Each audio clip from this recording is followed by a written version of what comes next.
I want to talk a little bit about my combatives videos, and I want to give some context. Combatives is for the worst case scenario. It is not self-defense. It is the skills you may have to use if your self-defense skills let you down. Self-defense is not about fighting. Self-defense is about awareness, avoidance, escape and evasion, right? Finding safety. Being safe is probably the best way to describe what self-defense is all about.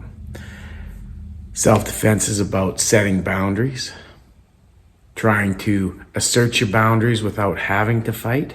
And once all of that is exhausted and you are forced to fight, that's where combatives and martial arts come in. Combatives use the ideals of preemptive striking, a high level of force, compound attacks with continuous forward pressure until you can find safety. If you do things right and you set up everything right, you will hit first. You'll continue hitting till your target's either overwhelmed, knocked out, or driven off. If you find the moment to escape, you will use escape. But escape is not always an option right away. Most of us will never have to use combatives. Most of us will use our self-defense skills on a daily basis, and many times it'll be as simple as, oh, I don't like the way those two guys are looking up there. I'm just gonna go this way. I use awareness all the time. My biggest enemy are mother deer who want to stomp my dogs, these in-town deers. I avoid them like the plague. I sometimes have to drive them off. And once I didn't see one because it was around the corner and my dogs got stomped. Shitty things can happen. I have insecurity used verbal judo a lot.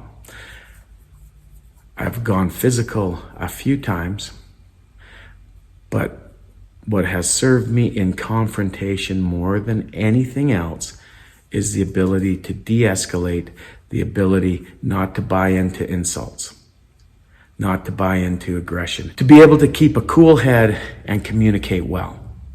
That has been, and likely always will be, my number one self-defense technique. But I train for the worst case scenario. When you look at the worst case scenario, you have to be able to scale your use of force to keep your force reasonable to the situation. Now, when you see me stabbing the shit out of things, doing the Medusa system, that is not very likely to be the appropriate use of force. But if I'm ever forced into a situation where that is the appropriate use of force, I'm glad I practiced those skills. They may fail me. Nothing is perfect. But I believe it's important in this day and age for people to have those kinds of skills. And that's why I put them out there and promote them, because I know that people who are violent already have violent skills. And I want people who have gentle hearts like myself, but understand that the world is not a perfect place. And I watch some of the videos afterwards and I go, man, you look like an insane, crazy person. And I do. And I laugh at myself sometimes. And sometimes you see me getting amped up and swearing. But that's the mindset I'm trying to create in myself, that mindset of intensity. Because if you're not intense in your fighting, if you have to use violence, if you're not able to use intense violence, your skills will fail you. So, what keeps us safe is not our ability to fight. What keeps us safe is our ability to be in the moment, to look at the world, to watch the world, to listen to our intuition and our feelings and our assumptions sometimes about what other people's intent are. Because in the end, that is what keeps us most safe. If you have a really unlucky day, you may have to use the worst case scenario skills. I hope it never happens to any one of us. I hope that we go through life just fine without ever having to use violence to counter violence. But if a good person is forced into that situation, I hope they have the best skills at violence that they possibly can have. Because I have called 911. I've waited a half hour, 20 minutes, 10 minutes is probably the quickest time that I've had someone show up.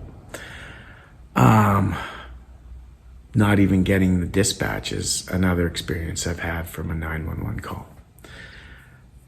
So in the end, I know from experience that it is you and I who have to keep ourselves safe. And it is you and I who have to act if violence is forced upon us. That's the unfortunate truth.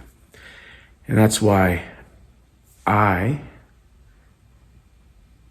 want to share with people what I believe to be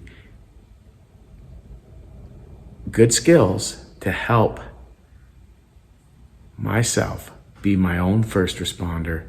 And if you or someone who's watching this choose to pick up those skills, good on you. It's very likely that you'll never have to use those skills, but if you get good at them and you pass them on to a network of people, somebody somewhere is gonna have to. I have had students come back to me and share stories of using the skills I've taught. This doesn't mean that it was the skills that saved them. Quite honestly, it's usually more the attitude and the adaptability and the willingness that has worked for those students. And also, on more than one occasion, the ability to know when to stop has also helped those students. So I hope this helps put context on some of my videos. And if you've lasted through the entire video, thank you for giving me a chance to speak, and thank you for listening. Have a great day.